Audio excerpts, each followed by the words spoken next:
In the quiet town of Everbrook, nestled between lush green hills and a meandering river, lived a young artist named Ethan.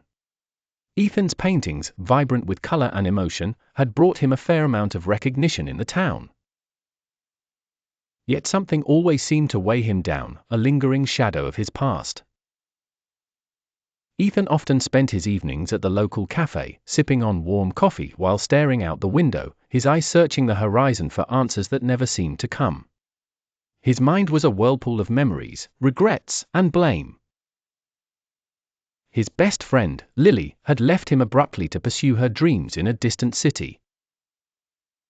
Her departure had shred the delicate fabric of belief that wrapped Ethan's heart, leaving him in a perpetual state of questioning everything.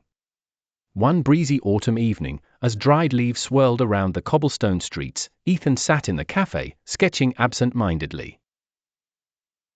An old man with a gentle demeanor and a twinkle in his eye sat down beside him. "Lost in thought, young man?" the elder inquired, his voice as soothing as the rustling leaves. "Yeah, something like that," Ethan replied with a sigh, his eyes still fixated on the sheet of paper. The old man chuckled softly. "You remind me of a story I once heard about a traveler and a river," he started. Ethan's curiosity piqued despite himself. "This traveler," the man continued, "spent his life searching for a mythical river said to bring unparalleled wisdom to those who bathed in its waters. After years of searching, he finally found it. The river was beautiful, indeed, flowing with strength and majesty. But as he watched, he realized something: he could never step into the same river twice. The water that flowed was constantly new, constantly changing.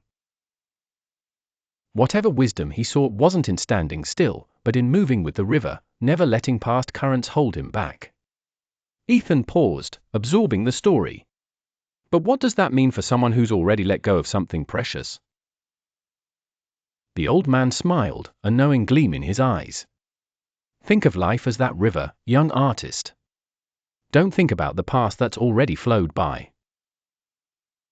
Don't blame those who chose to leave, their reasons are their own currents. And don't make things bigger than they really are, like trying to hold water in your hands. Live for yourself, and think only about those deserving of your thoughts." Ethan sat in silence, the old man's words settling over him like a warm blanket on a chilly night. Suddenly, the monochrome sketches on his paper seemed inadequate, and he began adding splashes of vibrant colors.